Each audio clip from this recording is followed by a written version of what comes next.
मुसलमानों ने को मारा।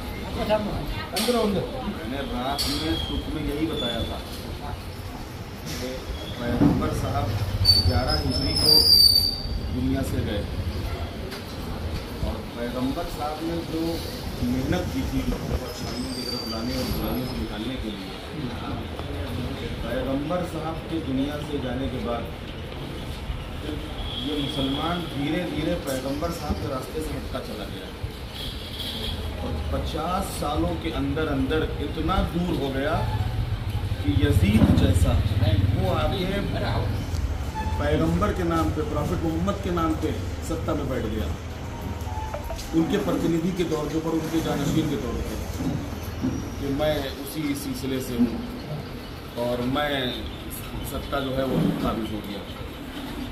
यजीद के कैरेक्टर और चरित्र और किरदार से पूरा अरब वाकिफ था, वह जानता था उसको कि ये बुराइयों को आम करने वाला और अच्छाइयों से बिल्कुल दूर, और हर बुराई यजीद के यहाँ पाई जाती थी।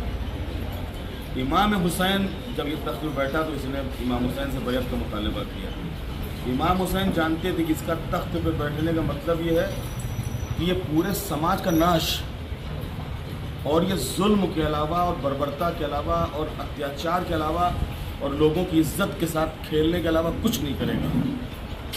और इसलिए लिहाजा इमाम हुसैन जब बैत का मुतालबा किया तो इमाम ने बैत से इनकार किया कि मैं तेरे हाथ पे, और इमाम का जुमला है कि मुझ जैसा तेरे तुझ जैसे की बैत नहीं कर सकता, और इसलिए ना अंडर होगा, मुझ जैसा तुझ जैसे की बैत नहीं करेगा।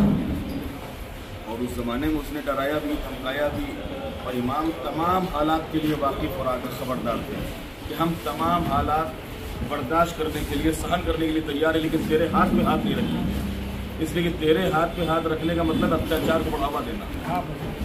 और इमाम हुसैन का नाम, उनकी शख्सियत, उनका किरदार ऐसा था कि पूरा अरब उनका एहतराम करता था कि अगर देखो इमाम हुसैन क्या कहते हैं, अगर इमाम हुसैन मानेंगे तो ठीक है, अगर वो इनकार करते हैं तो अलग हो जाएंगे।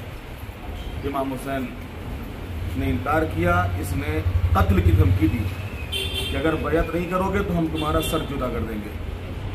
इमाम हुसैन मदीने से मक्के आ गए, क्योंकि मक्के में जो अल्लाह का घर खाने काबा, इसको जाए अमन कहा जाता है, यानी वहाँ के ऊपर मक्खी को भी आप मारना जायज़ नहीं है। कि अगर हरम में कोई मक्खी भी टहल रही है तो इसको भी अगर आपने कर दिया तो ये भी पाप है, और इसके ऊपर भी आपको जुर्माना लगेगा कि आप उसके, अगर आपने मक्खी भी मार दी है तो आप कुर्बानी दो उसकी जुर्माने के तौर पर। तो वहाँ वो जायम नहीं, इमाम हुसैन मक्के आ गए थे कि मक्का जायम। फिर कूफे वालों ने ख़त लिखा कि यहाँ हमारा कोई इमाम नहीं है, यजीद तख्त पर बैठ गया है, यजीद को हम लोग कबूल नहीं करते हैं, और आप आके हमारी इमामत कीजिए और हमको हमारी जो रहबरी फरमाइए। इमाम पहले जनाब अपने भाई जनाब मुस्लिम को भेजा वहाँ कूफे की, जाके हालात देखो कैसे हैं। जनाब मुस्लिम गए, वहाँ के हालात देखे। 18,000 लोगों ने, कूफे वालों ने जनाब मुस्लिम के हाथ पे इमाम हुसैन की बैत की, इमाम को बुला लो, हम लोग सब आपके साथ हैं। इधर इमाम हुसैन कूफे के लिए रवाना हुए, उधर यजीद ने अपने गवर्नर को जो था वहाँ उसको बदल के एक इब्न ज़ियाद बहुत जल्लाद और बहुत ही अत्याचार किस्म का गवर्नर था, उसको भेज दिया कि तुम जाते ही बस जो भी सर उठा उसे कत्ल कर दो उसे, और हुसैन को वहाँ आने न देना। इसने सब रास्ते बंद करा दिए चारों तरफ कूफे के कि हुसैन वहाँ पहुँचने न पाए। 1200 का लश्कर इमाम के रास्ते पे लगा दिया, इनको यहाँ न लाना, या वापस मदीने ले जाओ और या फिर कहीं और ले जाओ, लेकिन कूफे ना आने पाए। कूफे में आएंगे तो हुकूमत बन जाएगी, फिर हमारे लिए चैलेंज बन जाएंगे। तो इमाम ने वो जो 1200 का लश्कर था उसे जंग नहीं की, उसको सबको पानी पिलाया। लश्कर प्यासा था, उसको पानी पिलाया। लश्कर के सरदार जो हुर, बाद में इमाम हुसैन के लश्कर में आ गया था वो, उसको भी पानी पिलाया, उनके घोड़ों को पानी पिलाया। फिर उसी लश्कर के साथ इमाम करबला आ गए। इमाम गुजर रहे थे ज़मीन के ऊपर, आपने पूछा कि कौन सी ज़मीन है, तो किसी ने कहा करबला है, कहा बस यही हमारी ज़मीन है और यहीं पे हमको रुकना है। वहीं के ऊपर खैमे लगा दिए। 2 मुहर्रम को, यानी जो मुहर्रम महीना है اس کی 2 تاریخ کو امام حسین کربلا پہنچے تھے. 3 محرم سے یزید کی فوجیں وہاں پر آنا شروع ہو گئی کربلا. اور انہوں نے آنے کے بعد کہا کہ دیکھو یہ جو پانی بہ رہا ہے فرات ندی کا، یہاں سے تم اپنے خیمے دور لگاؤ، یہاں پہ نہیں لگا سکتے ہو. امام نے وہ بھی قبول کیا، اپنے خیمے دور لگا لیے. 5 محرم کو اس نے پانی بند کرا دیا امام حسین پہ، فرات کے اوپر سب پہرا بٹھا دیا کہ وہ یہاں سے کوئی پانی لے نہیں جا پائے گا. 7 محرم کو امام حسین کے یہاں جو پانی تھا وہ بھی ختم ہو گیا، اور 3 دن امام حسین اور ان کے بچے پیاسے رہے. اسی وجہ سے ہم ان کی پیاس کو یاد کر کے جو سبیلے ہیں اور یہ جو پیاؤ وغیرہ کرتے ہیں وہ اسی کی یاد میں ہے. 10ویں محرم کو امام حسین نے حجت تمام کی، لیکن اس کی طرف سے جنگ کی شروعات ہوئی. پہلا تیر اس کا جو لشکر کا سپہ سالار تھا، کمانڈر تھا یزید کا عمر سعد، اس نے کہا کہ لشکر والوں گواہ رہنا، پہلا تیر میں حسین کی طرف پھینک رہا ہوں. اور اس تیر کے پھینکتے ہی ایک طریقے سے ہزاروں، کیونکہ یزیدی لشکر کے لیے اتہاس میں ملتا ہے کہ کم سے کم 35,000 کا تھا اور زیادہ سے زیادہ لاکھ کا لشکر تھا، اور ادھر صرف 72 تھے. اگر 35,000 بھی مان لو تو 72 کے مقابلے میں 35,000 میں بھی بچے ساتھ میں، اور ان میں بھی بچے ہیں، عورتیں ہیں، سب ہیں ساتھ میں. پورا قافلہ تھا. پورا قافلہ ساتھ میں تھا. پانی ختم ہو گیا، چھوٹے چھوٹے بچے پیاس سے تڑپنے لگے. 10ویں محرم جو قربانی کا دن تھا، جب یہ بالکل جنگ پہ آمادہ ہو گیا کہ اب مار ہی ڈالنا ہے اور جنگ کرنا ہی ہے، تو پھر امام نے اپنے ایک سپاہی کو بھیجا کہ جاؤ تم جنگ کرو، لیکن ہم جھکیں گے نہیں، سر نہیں جھکائیں گے، سر دے دیں گے لیکن سر جھکائیں گے نہیں. اور امام نے اپنے ایک صحابی کو، اپنے ایک دوست کو، پھر بعد میں اپنے گھر والوں کو، امام کے بھانجے تھے تو امام جو آپ کے بڑے بھائی تھے امام حسن، ان کے بیٹے تھے، ان کو میدان میں بھیجا. جناب یا آپ کی بہن جناب زینب تھی، ان کے 2 بیٹے تھے، انہوں محمد، ان کو میدان میں بھیجا. قاسم 13 سال کے تھے، بھتیجے تھے امام حسین کے، ان کو میدان میں بھیجا. اس کے بعد خود امام حسین کے ایک بیٹے تھے 18 سال کے، جناب علی اکبر، ان کو میدان میں بھیجا. اور ان سب کو جاتے تھے، تھوڑی دیر جنگ کرتے تھے، دشمن حملہ کرتا تھا، گھوڑے سے گرتے تھے اور امام ان کی لاش کو اٹھا کے لاتے تھے صبح سے لے کے. اور یہ جو عصر کا وقت ہے، شام کا وقت، یہاں تک امام حسین نے اپنے سارے صحابیوں کے گھر والوں کی لاشیں اٹھائیں.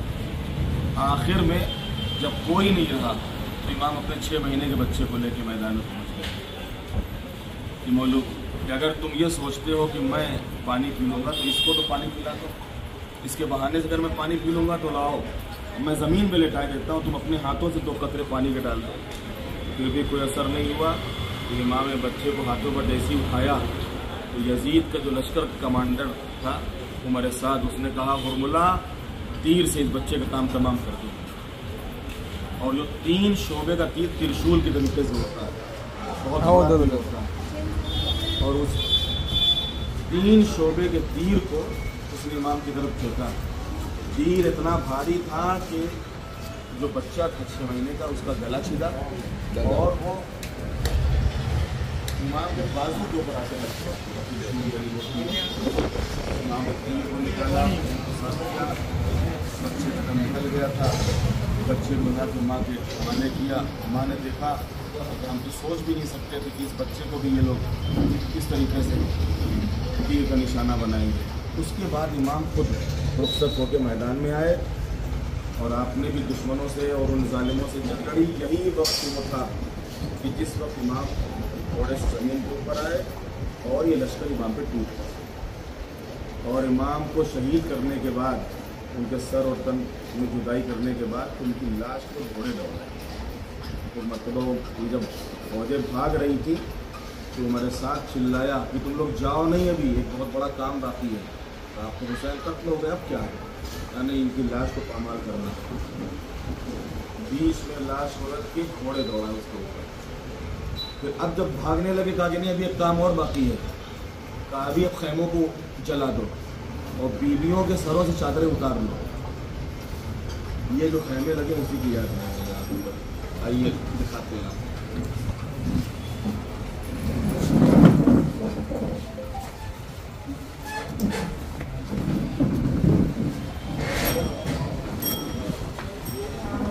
है वो गंजे शहीदा और लाशों की याद में जो इमाम के ख़ानदान के लोग थे, घर के लोग थे, उनकी 18 लोग थे इमाम के घर के और बाकी आपके साथी थे।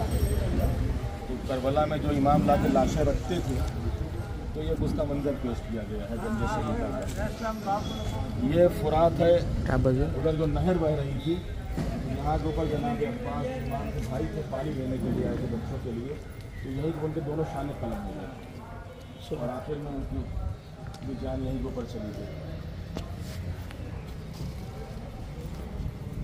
ये खुद इमाम हुसैन के एक जनाजे का मंजर पेश किया गया है कि किस तरीके से जब ज़मीन के ऊपर आए तो तीर कैसे पूरे जिस्म में लगे हुए थे, जैसे ताबूत में तीर लगाए हैं ऐसे ही पूरे जिस्म में तीर लगे हुए थे। ये सब इधर ये खैमे हैं, अलग अलग दीदियों के नाम से अलग अलग खैमे होते थे। जो बहनें होती थी उनके अलग और जो बीवी होती थी उसका अलग खैमा होता था, बच्चों के खैमे अलग होते थे। तो ये देखिए यहाँ पर लिखा होगा जनाब कासिम का खैमा, ये भतीजे थे उनका खैमा है, ऐसे ही सब अलग अलग लिखा हुआ है। इन ज़ालिमों ने क्या किया, जब शाम हो गई इमाम हुसैन को कत्ल करने के बाद, लाश को पामाल करने के बाद इन खैमों में आग लगा दी, जला दिया। बीबियाँ जब खैमों से निकली तो उनके सरों से चादरें उतार ली और फिर 11 मुहर्रम जो कल का दिन था इन सब को कैदी बना के हाथ में रस्सी बांध के इनको फिर शाम यजीद के पास ले गए। वहाँ 1 साल तक कैद खाने में रह गए, पूरा घर इमाम हुसैन का 1 साल। उसके बाद फिर वो खुद अपने तौर के ऊपर वो जो शाम के हालात थे वो बदल रहे थे कि तुमने क्या कर दिया नबी के नवासे की और उसकी आल को पूरा, तुमने उनकी औलाद को पूरा कत्ल कर दिया, लिहाजा हम तुमको कबूल नहीं करते। जब उसने अपनी सत्ता को हाथ से जाते हुए देखा फिर रिहा किया कि ठीक है કાયદેસર ના વારસો હતા એને કાઢી ના દે। जी जी આજે બૈયતનો મતલબ એ કે માન્યતા કે તું જે કરસ ને એમાં હું સહમત છું, એનું નામ બૈયત। એ બૈયત નહોતી કરી એટલે આ બધું છે। હુસૈનની પ્રાણ के साथ था ना, हाँ इमाम हुसैन हुसैनी ब्राह्मण तो यहाँ से गए थे। अभी आपको हमारा पुरखों अरे पूरा पंजाब में और कश्मीर में आज भी आबाद है। हमारा पुरखों के